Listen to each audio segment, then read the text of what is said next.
ሰላም እንደምን አላችሁ ቤተሰቦቻችን። በዚህ ሰሞን ያገኘናቸው መረጃዎች ወደ እናንተ እናደርሳለን። ለዚህ ዩቲዩብ ቻናል አዲስ የሆናችሁ ሰብስክራይብ የምትለው ምልክት በመጫን ቤተሰብ ይሁኑ። ያላችሁን ሀሳብ አስተያየት በኮሜንት ሴክሽን ላይ ጻፉልን።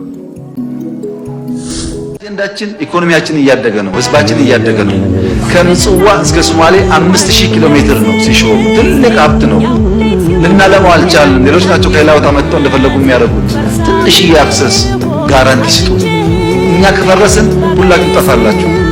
ትልቅ ስለሆነ ጥያቄያችን ይሄ ነው። ህልም የሌላቸው የሚቃዡ ሰዎች ምን ይላሉ? ይኸውና ቀይ ባህር እናሳካለን ብሎ አመት ሞላ ሳይሳካ ይላሉ። እኛ እኮ እንኳን በአመት በ20 አመት ባይሳካም ልጆቻችን ያሳኩታል ነው ያልናቸው። አይሰሙም። ለምን? ህልም አያውቁማ።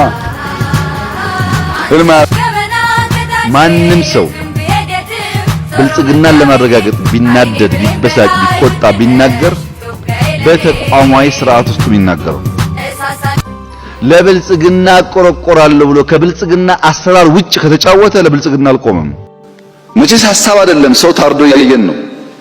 ሐሳብ አይደለም ሀብት ወድሞ እያየን ነው። ማን ነው ሀገር እያተራመሰ ያለው ታዲያ? ሰይጣን ነው ከሰማይ ላይ ዱብ እያለ የወረደ ህዝቡ እያጋደለ ያለው።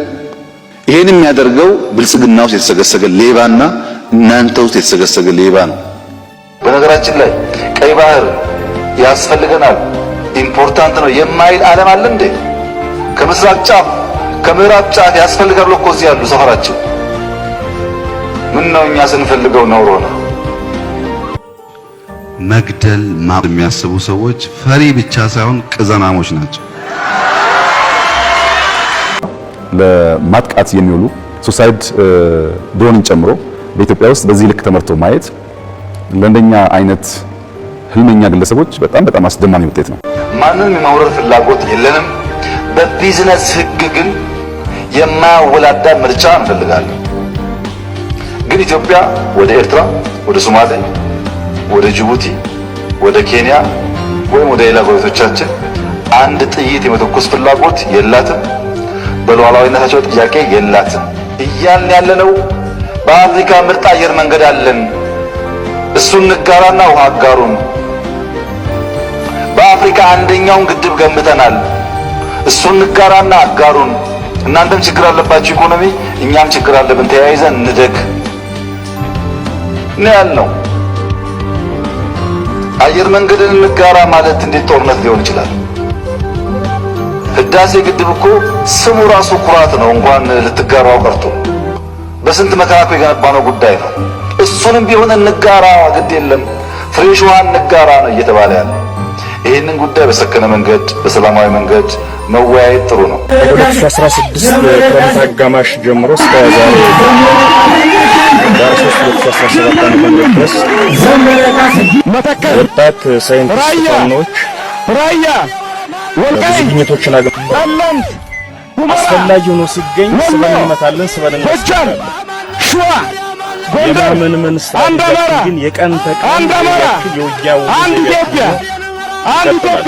በመጠዝጠዝ በመነዝነዝ ጠላትን በመገዝገዝ ጠላትን በማወቅ ጠላትን ረፍት በመንሳት አመንምነን አድክመን እስትንፋሱን ሲጥ ማድረግ የዕለት ተዕለት የውጊያ ዘይቤያችን የሚሆን። አሁን ኢትዮጵያ ስጋት የለባትም። ትናንት ነው ድሮን መታጠቅ አለብን፣ ድሮን ያስፈልገናል፣ ዘመን ተቀይሯል፣ ውጊያው ተቀይሯል ያልነው ትናንት ነው። በዚህ ባጭር ጊዜ ውስጥ ስለ ድሮን ኮንሰፕት ከመገንዘብ ታልፎ በሀገር ልጆች በወጣት ልጆች በዚህ ልክ ማምረት መቻላችን በእጅጉ የሚያኮራ የሚያስደስት ነገር ነው። አሁን ባለው ሁኔታ አብይ አህመድን ማንም ሰው በጦርነት አይገረስም። አትችሉትም። ማንም ኦላም አይችለውም፣ ፋኖም አይችለውም፣ ቲዲኤፍም አይችለውም።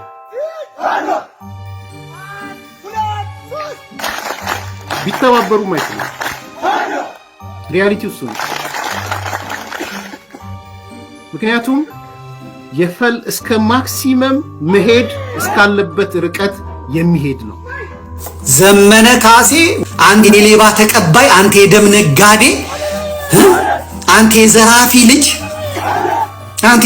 ልጅ የወንድምን ስጋ የምትበላ አማራ አቆርቋሽ፣ ከደጉ የአማራ ገበሬ ውሃ ስትለው እርጎ የሚሰጥ መሬት አተኛ አልጋይ ላይ ተኛ ከሚል የምትዘርፍ ዘራፊ የታለፋሉ የታለ ምሬ ወዳጁ የታለ የእንትና እዝ የሚሊክ እዝ 4 ኪሎ ገባችሁ እንኳን 4 ኪሎ ከተማችሁ ላይ አብይ ንቋችሁ ዘመነ ካሴ ብርጌድ የአንድነት ብርጌድ ምናምን እዝ የታላችሁ አሁን ምንም ተስፋ ቆርጦን ፋኖ ወዴት እንደሚሄድ ያውቅ በራሱ ጊዜ ክልሉን አውድሞታል ባይዘው አማራ ክልል ያወጣው ራሱ ፋኖ ስለዚህ ስናይፐር ይዞ በማቅራራት ቤተ መንግስት መያዝ አይቻል ባይዘው ጉልበታችሁ ምላሳችሁ ነው እናንተ መጮ ከላኪያ ድረስልን እያልክ እየየትላል እኔ የሚገርመኝ ነገር ይሄ ሁሉ የአማራ እዝ የአማራ አንድነት ኃይል ብርጌድ የተባለ በሙሉ የታለ